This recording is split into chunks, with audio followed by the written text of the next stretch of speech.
दिल्ली में एनएसयूआई के कार्यकर्ता इस समय प्रदर्शन कर रहे हैं, पीपीई किट पहनी हुई है और कह रहे हैं कि छात्रों का जो एग्ज़ाम है वो फिजिकल होने के बजाय ऑल्टरनेटिव वे से जो है एग्ज़ाम लिया जाए। इस समय नीरज कुंदन जो कि एनएसयूआई के प्रेसिडेंट है हमारे साथ है। नीरज, ये क्या है मसला जिसमें आप कह रहे हैं कि फिजिकल एग्जामिनेशन नहीं होना चाहिए बल्कि जो है ऑल्टरनेटिव वेज देखे जाने चाहिए? देखिए, सबसे पहले तो ये अधिकतम जो छात्र हैं जो 12वीं की परीक्षा दे रहे हैं वो 18 साल की कम की आयु के हैं। उनको वैक्सीन की अभी तक कोई जो है चर्चा तक नहीं है। अगर हम वैक्सीन का वेट करेंगे तो वो 6 महीने से ज़्यादा या उससे ज़्यादा भी लग सकता है। 6 महीने के बाद एग्ज़ाम होंगे, 2 महीने के बाद उनकी परीक्षाओं के जो है रिजल्ट आएंगे। तो इस अनसर्टेनिटी का जो माहौल है उसे ख़त्म किया जा सके और उनका सबसे कीमती इस साल का एकेडमिक ईयर जो वेस्ट ना हो उसे बचाया जा सके। सरकार को जो है इंटरनल असेसमेंट या प्रैक्टिकल या किसी और माध्यम से जहाँ पे फिजिकली स्टूडेंट्स को सेंटर तक ना जाना पहुँचाया जा सके, उसके तहत जो है उनकी असेसमेंट करके उनको प्रमोट करना चाहिए ताकि हम उनका इस साल का जो है एकेडमिक ईयर जो है वो बचाया सके। ऑलरेडी हम काफ़ी लेट हो चुके हैं। स्टूडेंट्स में तनाव का माहौल है, उनका भविष्य जो है वो खतरे में है, उनका एक एकेडमिक ईयर खतरे में। और एक गरीब परिवार से या किसी भी परिवार से जो छात्र हैं उनसे वो दर्द समझ सकते हैं कि जब एक साल का एकेडमिक ईयर उनका खतरे में होगा तो उनकी क्या पीड़ा होगी।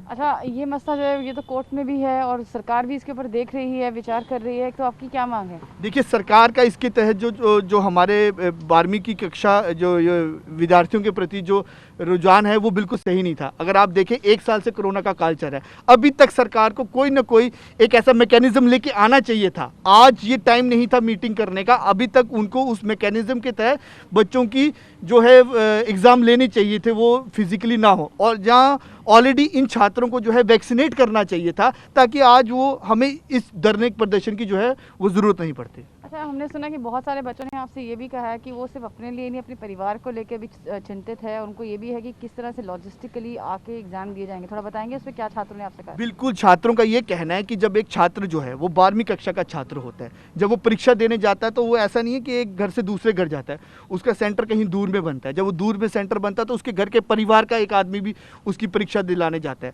तो अगर वो घर से बाहर जा रहा है तो अगर वो कल वो इन्फेक्टेड हो रहा है तो वो अपने साथ साथ अपने परिवार वालों की भी जान जो है वो खतरे में डाल रहा है। तो सरकार को इसकी संवेदनशीलता जो है उसको समझना चाहिए। ये मुद्दा जो है ये केवल छात्रों के साथ नहीं बल्कि उनके परिवार से जुड़ा हुआ मुद्दा है। तो सरकार को जल्द से जल्द इस पर फैसला लेना चाहिए। हम आपको एक बार फिर से दिखाते हैं कि ये शास्त्री भवन के सामने सेक्शन 144 लगा हुआ है और यहाँ पर पीपीई किट पहने हुए एनएसयूआई के कार्यकर्ता बैठे हुए हैं और प्रदर्शन कर रहे हैं। हाथों में जो है प्ले कार्ड्स लिए हुए हैं और कह रहे हैं कि फिजिकल एग्जामिनेशन जो है वो नहीं होने चाहिए। घरों के अंदर जो है वो परीक्षा करवाया जाए, ऑल्टरनेटिव वेज दिए जाए जिसके जरिए 12वीं क्लास के बच्चों की जो परीक्षा है वो ना हो, उनको प्रमोट किया जाए। हम आपको एक पूरा दृश्य फिर से दिखाते हैं।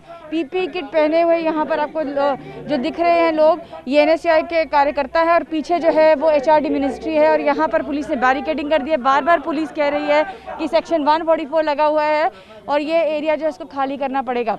लेकिन एनएसयूआई के जो छात्र हैं वो इस समय एक सिंबॉलिक प्रोटेस्ट कर रहे हैं दिल्ली के अंदर, जो कि 12वीं क्लास की परीक्षाओं से रिलेटेड है। कैमरा पर्सन गंगा सिंह के साथ सुप्रिया भारद्वाज, TV9 भारतवर्ष, दिल्ली।